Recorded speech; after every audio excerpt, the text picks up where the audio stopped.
The great Stoic philosopher Epictetus once said, "The key is to keep company only with people who uplift you, whose presence calls forth your best." You've probably heard the saying, "You're the average of the 5 people you spend the most time with."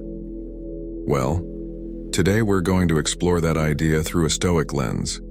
We will discuss the 7 types of people who can derail your progress in Stoic philosophy and how to navigate these challenging relationships. Before we begin, I would appreciate if you would like the video so that you can help me to continue spreading the Stoic philosophy. If you are not subscribed, I recommend you to subscribe and activate the bell so you don't miss any video. Type of people number 1, the complainer.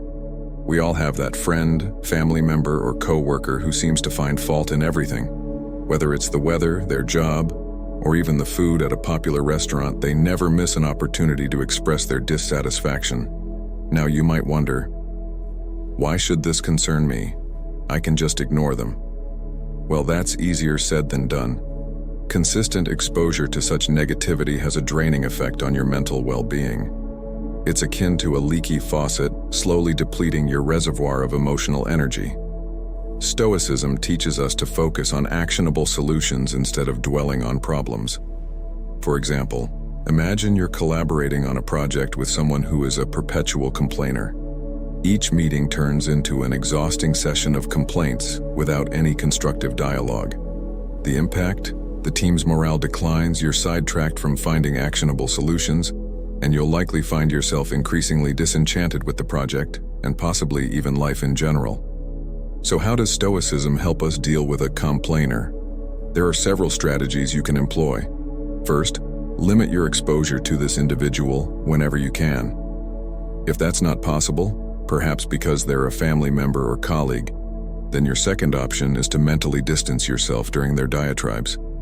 Think of their complaints as a passing storm, loud and unsettling, but ultimately temporary and powerless against the unmovable mountain that is your own inner tranquility. Your third option is to steer the conversation towards solutions or to change the subject to something more constructive. To quote Marcus Aurelius, "You have power over your mind, not outside events. Realize this, and you will find strength." This timeless Stoic wisdom encourages us to guard our mental peace diligently, ensuring that the negativity from chronic complainers doesn't deviate us from our Stoic path of resilience and virtue. Type of people number 2, the drama magnet. Imagine you're navigating your life as if it were a ship sailing through calm waters, but then you encounter the whirlpool known as the drama magnet. This individual seems to have an unending series of crises, conflicts, or controversies. And like a whirlpool, they have an unsettling ability to suck you into their vortex of chaos. You might initially find yourself attracted to the drama magnet's energy, mistaking it for passion or excitement. However, you'll soon realize that being in their sphere is like navigating a ship through a storm, exhausting and dangerous. Now, what makes dealing with drama magnets so tricky is that their crises can often feel like your own. Their chaos is infectious. You might even find yourself embroiled in conflicts that you had no initial part in. Let's take a practical example. You have a friend who has frequent fallouts with others in your social circle. Today they're not talking to Sarah, tomorrow it's Tom. Your friend comes to you for advice, but you notice that this cycle never ends, and suddenly you find yourself also at odds with Sarah or Tom because you tried to intervene. In this case, you could employ a strategy called reflective listening. Instead of offering advice or taking sides, mirror their words back to them. For example, if they say, "I can't believe Sarah said that about me," you could respond with, "So you're feeling betrayed by Sarah's words." This technique allows you to provide emotional support without getting entangled in the drama yourself. Another approach, and one that might sound counterintuitive, is to become selectively unavailable. Stoicism reminds us to value our time highly, and sometimes that means being unavailable for other people's crises, especially if they're recurring without resolution. Turn off your phone during certain hours, create focus periods where you concentrate solely on your work or personal development, and let it be known that during these times you're not to be disturbed. To paraphrase Seneca, true happiness is to enjoy the present without anxious dependence upon the future. This can be particularly helpful when dealing with drama magnets. Instead of anxiously wondering what crisis will happen next, concentrate on the present moment where you have control. Enjoy your life and don't let it be disrupted by someone else's drama. Make it a point to sail your ship calmly, steering clear of whirlpools that threaten your voyage towards personal growth and tranquility. Type of people number 3, the naysayer. Picture this. You're an artist painting a canvas. Each brushstroke adds color, depth, and life to your vision. Enter the naysayer. They walk into your studio, glance at your work, and immediately begin to critique it. Are you sure about that color? That doesn't look realistic. You know, most artists never make it, right? Their words, like strokes of gray paint, start to dull your vibrant canvas. This isn't your standard constructive criticism, which can be valuable. Instead, it's a persistent aura of doubt and negativity. For example, let's say you're excited about pursuing a new career path. You've done your research, spoken to professionals in the field, and maybe even taken a few preliminary courses. When you share your enthusiasm with the naysayer, they quickly list all the reasons it won't work out. The market is too competitive. Do you have the right skills? What if you fail? Soon enough, their doubts start to feel like your own, and the self-assured vision you had starts to wobble. Now, how do you deal with a naysayer, especially when they might be someone close to you? One unconventional but effective method is to ask them for advice rather than just sharing your plans or aspirations. When people are put in an advisory role, they're less likely to attack your ideas outright and may offer more constructive feedback. Another method involves flipping the script through a technique called positive confrontation. Instead of absorbing their negativity, challenge them to think of solutions. If they say, "You'll never be able to switch careers at this stage," counter with interesting perspective. How do you think someone could successfully make a career change then? This not only deflects the negativity, but also encourages a more constructive form of conversation. Remember the words of the Stoic philosopher Epictetus: "We have 2 ears and 1 mouth so that we can listen twice as much as we speak." Listening doesn't mean absorbing everyone's negativity. It means discerning valuable input from mere noise. When the naysayers start to cloud your canvas with their shades of doubt, take a step back. Listen, reflect, and continue painting your own life with the colors that speak to you. Don't let anyone turn your vibrant masterpiece into a dull gray landscape. Type of people number 4, the victim. Imagine life as a game of chess. Each player has the same pieces and the same goal: to checkmate the opponent's king. You think strategically, make some sacrifices, and take some risks. The victim, however, blames the board, the pieces, or even their opponent for every poor move they make.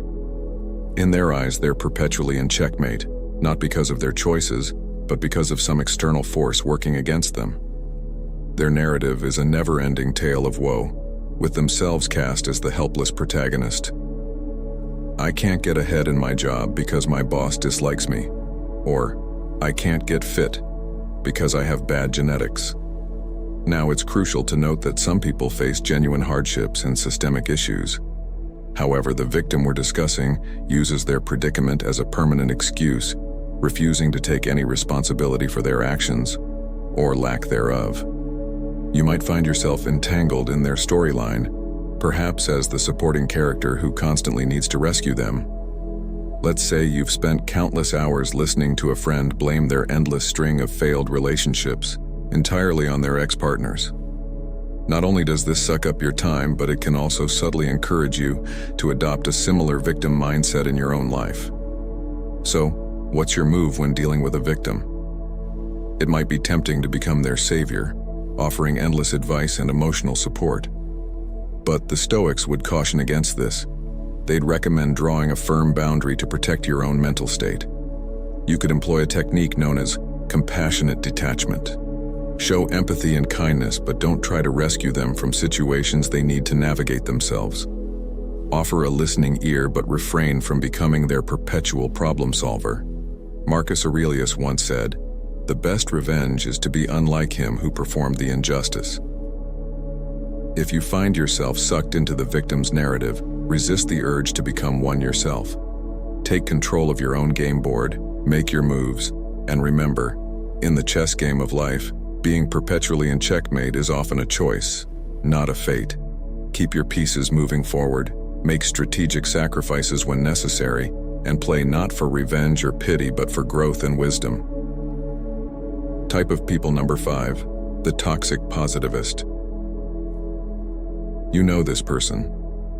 They're always exuding sunshine, rainbows, and endless streams of emojis. They're the ones telling you to just be happy when you're going through a difficult period, dismissing your feelings and experiences with a flippant wave of glittery optimism.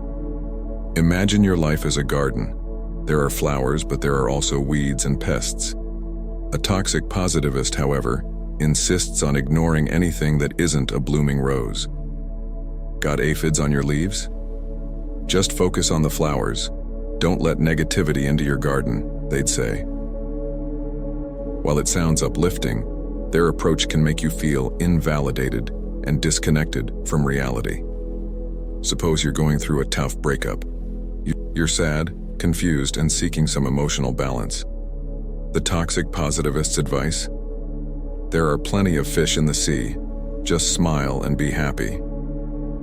This sort of excessive positivity neglects the complexities of human emotion and the realities of life's challenges. How do you cultivate your garden without letting the toxic positivist trample it with their indiscriminate sprinkling of good vibes only?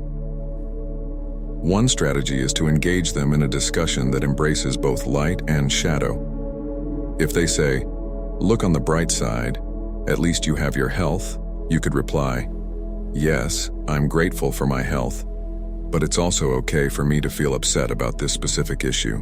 Both can coexist." You can also employ what psychologists call emotional granularity, the ability to feel and differentiate between a wide range of emotions, both positive and negative. When the toxic positivist pushes you to just be happy, take a moment to acknowledge and label your nuanced feelings. "I'm feeling a bit melancholic today due to X, and that's okay," can be a liberating affirmation. To reference Stoic thought, Seneca once said, "True happiness is to understand our duties toward God and man, to enjoy the present, without anxious dependence upon the future." Notice the balance, understanding duties, which aren't always pleasant, and enjoying the present. A Stoic approach isn't about focusing solely on the positive or the negative. It's about embracing life's complexity with equanimity. So the next time the toxic positivist sprinkles their confetti on your carefully tended garden, take a step back. Remember, a garden needs both sunshine and rain to flourish. Embrace your full emotional spectrum and keep nurturing your garden with the richness and complexity it deserves. Type of people number 6, the manipulator. Picture your life as a movie script. You're the main character, and you have an idea of how your story should unfold, where the twists are, who your allies and mentors are, and what your final act looks like. Enter the manipulator, the shadowy producer who subtly rewrites your script without you even realizing it, until one day you find your storyline has veered off course. The manipulator is skilled in the art of emotional or psychological maneuvering. They might use flattery, guilt trips, or even deceit to steer you in a direction that benefits them. You might have a friend who always manages to get you to pay for dinner by saying something like, "You know, I've been having a rough month and you're so successful. It wouldn't mean much to you but would make my day better." Over time, you find that your generosity has been taken advantage of, but calling them out feels uncomfortable because they've framed it as a favor to a friend in need. Handling a manipulator can be a tricky business. One method to counteract their tactics is what some experts call fogging. This technique involves agreeing with any truth in the manipulator's statements but refusing to be moved by emotional coercion. If they say, "You're so successful, you should cover dinner," you could respond, "You're right that I've been doing well, but let's split the bill, as we usually do." Another approach is to set clear boundaries and enforce them.